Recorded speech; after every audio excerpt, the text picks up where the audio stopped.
welcome to Are We the Only Ones? I'm Kathy, and today I want to talk about the news that's happened since last week, which was quite a bit because I had to kind of like remember like what happened that was like the big thing last week that I wanted to record almost like a mini because it was outrageous.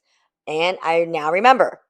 It seems like such a long time ago, right? But do you remember that last week Trump hid in a catering truck when he got a it was an Israeli intelligence that decided to notify the Secret Service detail for the president of the United States that is unfortunately currently now Donald Trump that there was a intelligence warning that Iran was targeting Air Force 1 for an assassination attempt.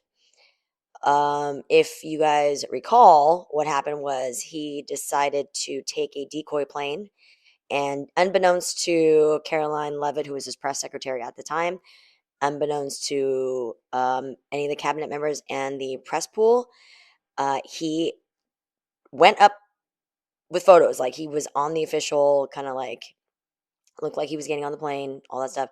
Then he ducks out on a catering truck and goes into a smaller decoy plane, and he allowed Natalie Harp, his personal, known as the human printer, a very pretty girl, of course, um, woman, young lady. She supposedly also has been rumored to be carrying diapers for him and wipes to she's the one that is assigned to change his depends. So, um, what happened is Caroline Leavitt was so upset that she resigned the next day. Now, I mean, obviously, if you just had a baby, you've been taking all this stuff, you are pretty upset that like your boss was going thought that he was going to get assassinated and was going to let you die on the decoy plane to save himself. Um, Now, along the lines of bad leadership, now we also have USS Abraham Lincoln is now relieved. The USS Washington is on its way there, but the USS Abraham Lincoln did have reports of 7 sailors attempting to commit suicide because the conditions on the naval carrier are so disgusting. Now, let me explain to you how weird that is because as somebody who was part of the military community for 9 years and part of the Navy, my husband was part of the Navy for 2 years. The Navy is extremely clean. Like that's what you do most of the time. You're cleaning everything, especially on a ship. It is standard protocol on a sea vessel that you are constantly cleaning it because the salt water can ruin and rust all of the metal surfaces. So like when you're on a cruise ship, everything is constantly being cleaned and maintained, and you can tell the quality of a cruise ship based on how much rust you see on that cruise ship. So like for instance, a Disney cruise ship, you won't almost never see rust. I think only one time in all my 8 sailings I saw any rust, and then they went in and when we ported, they cleaned it and repainted and everything. So a Navy ship is always maintained because that's what you have all the sailors on there for to do, and a lot of times there's a lot of downtime, so all they're doing is cleaning. The fact that it's dirty means that they have run out of cleaning supplies and there's nothing to clean with, which is outrageous because there is no department in the military or no department in the United States more well funded than the Department of Defense. Um, the military has well above what they need to provide for basic necessities, especially in order to maintain what we call military readiness, operation readiness. Um, they're barely feeding them and they're feeding them terrible food. Usually when you're on like a submarine, for instance, a Navy submarine, this Navy submarine is where you get the best food. They usually feed them lobster because you're in an enclosed, confined space underwater for 6 months at a time. These guys have not left the ship for 270 days. That is insane. You will create like mental health issues. I don't know why. Um, you would think as a leader to hurt your own military force other than I don't know, maybe you are in cahoots in collusion with another foreign government leader to do so.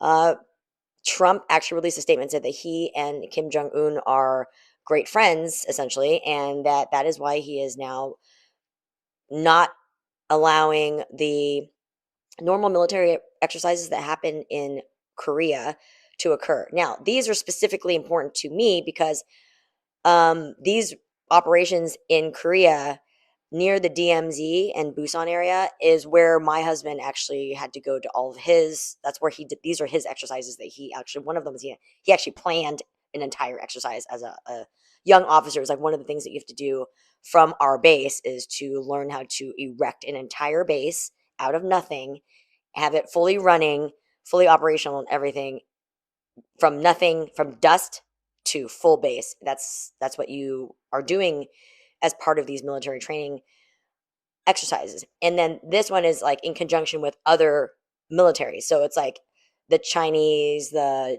Japanese, the Filipino, like they're all coming to work together and they all like get to hang out with each other. And there's like a Pacific Alliance bond that also occurs. This has been going on. And the reason this, I used to celebrate my anniversary when we first met on March 17th is when we met. That annual celebration ended because of the 3 years that he had to go on these exercises over there in March. So,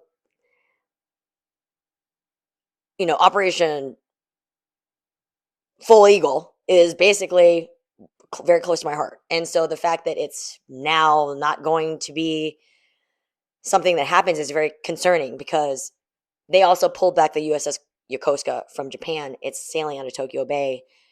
The reason why we have carriers and bases in other countries is so that if something breaks out, if something goes down, whether it be a war type of thing or if it's like a natural emergency and then we go send aid to help with a typhoon or a massive earthquake or something like that, that's what we're there for. Because if we're far away, we can't get there in time to help anybody in a meaningful way if you get there after everybody has suffered and died. So you're trying to get there faster. It's crazy to me that someone who has never served in the military, that was a draft dodger, who put in a former, I mean, Pete Hegseth was a former military man, but he was what we call in the military a dirtbag. He couldn't do Pete. He can't do his physical fitness. You saw when he was the videos of him trying to do pull-ups, and they're so bad. Like they're not. I could do better pull-ups as a gymnast in high school than he could have. I held the record for the longest. It's like this arm hold thing that we could do on a pole, or like you're holding on a pole. I was there for like an hour in the class holding on.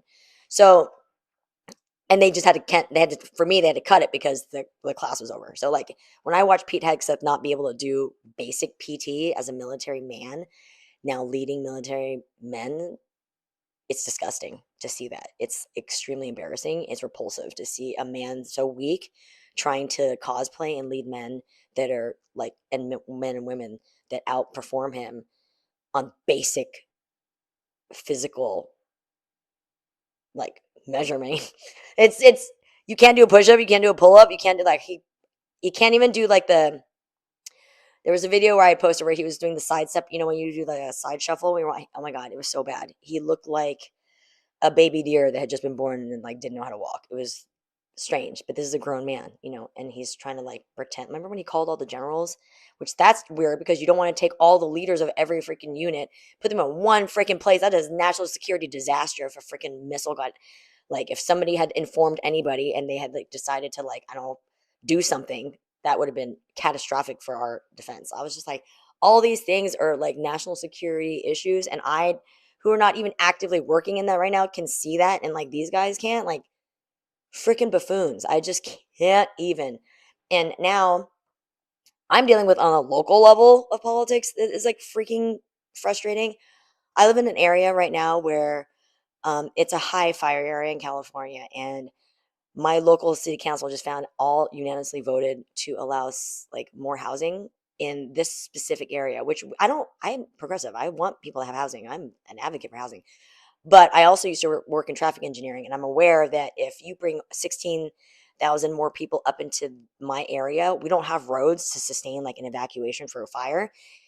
I have a friend that lost their house in the Palisades. I have another friend of my high school, or the sister of my high school friend, who lost her house in Altadena. they're still trying to build their houses now. It's been years. Like, I'm trying to mitigate any kind of concern. Like, all of us that live over here, these are our biggest assets. This is our home. This is our safety. Our children are here. I moved here because it's the best school district. The schools are right here. We will burn waiting to evacuate if we add 16,000 more people up into my little, like, area that was already zoned to not have more people because it's a fire. The whole reason this place is even exists is because a fire broke out in this preserve and then it leveled all the land, and that's why these houses were really built. For me, this is indicative of the corruption of the fact that, like, a developer would break ground illegally by going to the city council and doing whatever they did that you're going to assume that they probably did to make it happen, violating the land use act, violating the already, like, um, written multi-purpose land use, all the things that they had zoned this for, and then break ground illegally before anything has even gone. Because if they build the houses, they make money on the houses, and then if the houses burn, guess who's going to come in and buy the land cheap again? The same developer. And they're going to make the argument that they built it before and they have a right to be, like, the first one, maybe to, like, first right of refusal or some nonsense or some kind of, like, sob story, when they shouldn't have built those houses here in the first place.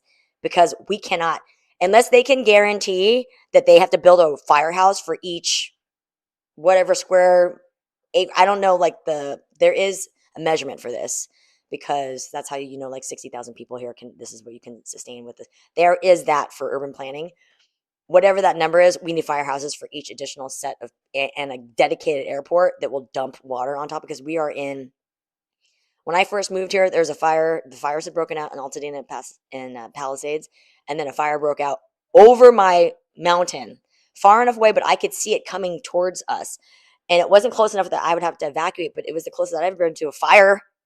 And then my last town that I had lived in, which is 40 minutes away, they had a fire on my old neighborhood. My friend lived in our old neighborhood and was taking pictures, and the fire and ashes were coming down.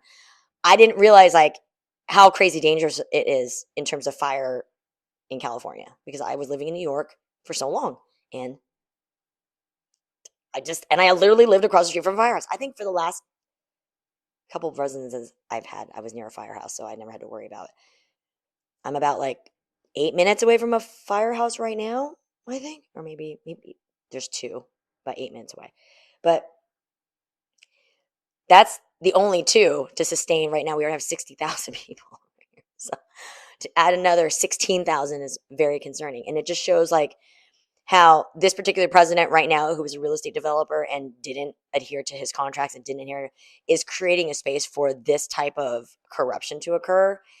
It is also I read that human sex trafficking and sexual assault uh, prosecutions were down. They are changing the language of what sexual assault and rape is to calling it, basically, it's considered flirting. And now, with all the anti-abortion progress they've made, all women have basically become human incubators, because we don't have, like, from state to state, a woman's rights change, but a man's rights don't change from state to state. Like, how can you not be upset by that? How does not violate the whole idea of equality, separate but equal? Like, body autonomy? Are you kidding? That's the most basic thing. Everything. Like, I'm just so angry.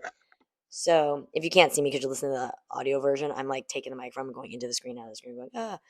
But, you see my shirt. It's radicalized by decency, by basic decency. I think we've fallen so far from just basic decency that I have to just remind everybody that, you know, there are things that we have to remember are norms that we have to maintain. I mean, even now, like, when you think about sex trafficking and Hollywood elites, another sad story that happened over the last couple days, actually, is that Hayden Panettiere was found unresponsive from an overdose. And one of the major things that she did was, she's an animal rights activist, and do you remember watching The Cove? And she was sitting on the surfboard and trying to, like, She was like protesting in the water to protect the dolphins. That was one of the most impactful movies that changed the documentary filmmaking forever, and she was a part of that. She was a part of Heroes. Um, if you were a Bugs Life fan, she was Princess Dot. She was a child. I remember her little child face from a movie that I'd watched her, and I can't remember what it's called right now, but I remember watching her career and seeing what happened and seeing like something had gone astray. And then when she talked about how she had postpartum depression, and then also that when she was younger, she was basically brought onto a yacht by an older trusted female friend and then led when she was 18 into the bedroom of the yacht of the primary, and he was an older British rocker naked in the bed, and she was expected just to like hook up with him. And she was like, I don't have my passport or anything. Like, they took it when I got on board. Like, I don't have it on me right now. Like, it's on the yacht, but I don't have it, kind of like vibe. Like, it's always weird how society makes it seem like those girls are the predators when it's like, how could they be the predators when they don't own the yacht? They can't get off there if they wanted to right away. They have like, they're scared. It's, there is always a power dynamic. No matter how successful you are, there's somebody that is more successful than you. There's some power that is bigger and greater than you. And when you get to the top of that chain, the greater power is the court of public opinion, right? So as we see with the South Africans that have taken over Silicon Valley, with Peter Thiel, Elon Musk, and there's this one other name that I just recently heard. I posted it. I will have to imprint it on my memory. But I'll be damned if I'm going to let my hometown turn into a freaking American version of apartheid in technology. Like, that's not going to happen. Silicon Valley was the most altruistic, diverse place when I grew up there, even though it was conservative to the extent of like a fiscal conservative, but it was super progressive from a social aspect. And that was a great harmony that I kind of find in my current community. But I will say that to see the full extreme of conservatism at the fullest extent mixed with capitalism turn into an oligarchy where people that have that money don't even care about philanthropy anymore is absolutely the most repulsive time in human history that we could be in right now. You have the greatest wealth that we have ever been able to accumulate by individuals, and therefore as a society at now as a whole, if you're going to quantify it, and they are not trying to solve any of the problems like feeding the poor, solving a housing crisis, and they have the means to do it and the technology, and yet they choose not to do it.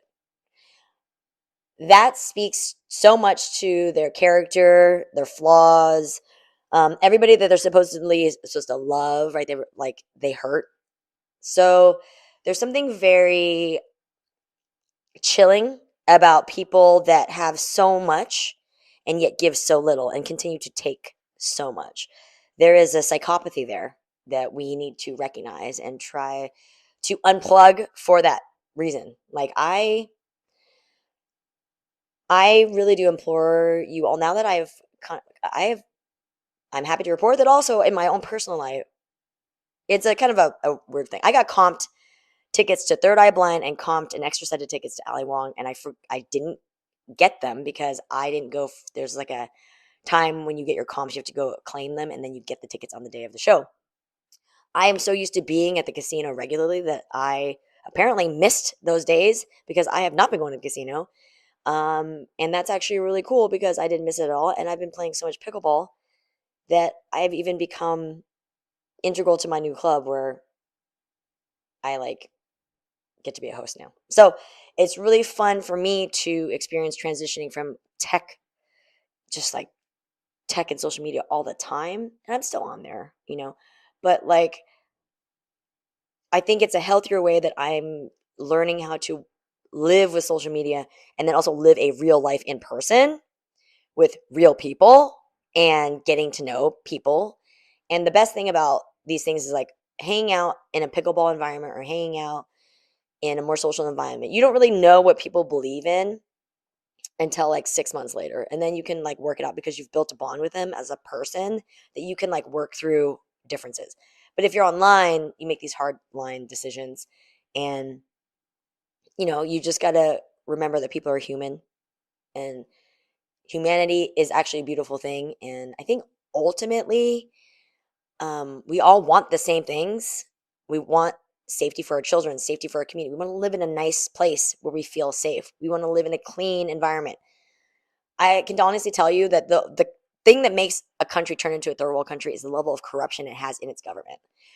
Every time I went to a third world country, the only reason why it looked dirty and disgusting was because the government had been so corrupt for so long that they had taken all the money and not used it for the city cleanup or whatever, but for themselves, to enrich themselves, to buy more things that were gold. That's usually what all dictators do. So communist governments like that, I remember just like going like, God, if they just understood that if they weren't corrupt, they could actually live in a nice place. Like, what's the point of being rich and then living when you go outside, everything looks like crap? Like, that is stupid. So I don't know. I definitely feel like, oh, Katie Fang, yes, from the Midas Touch, did successfully sue to get unredacted files from the DOJ and the FBI about the Epstein files. And I did see that if those actually get released to the public, the conservatives party constituents will not turn out to vote for Donald Trump.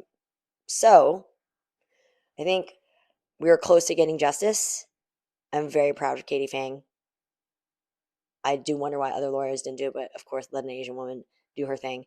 Glad that she could also turn it into a journalistic media empire thing for her. So she has two ways of being able to have a platform and have power and not be stifled by one trying to oppress. Because you know people are coming after her. There's no way there's not. So I want to shout out to all the women that have stood up against power. You know, there's a privilege that men have that they don't realize. They talk about like, oh, the apathy of not wanting to do something because it's corrupt, uncomfortable, whatever. But for us, it's because we will get killed. We will get threatened. We will get assassinated, as we know with one of our Vote Run Lead alums, Melissa Hortman. So rest in peace to her. Rest in peace to Hayden Panettiere. Two women that fought the good fight, were activists. Sorry, I'm getting a little choked up. Were activists and gave their life. And let's remember them for the angels that they were on earth and in heaven. So, okay, until next time. Bye.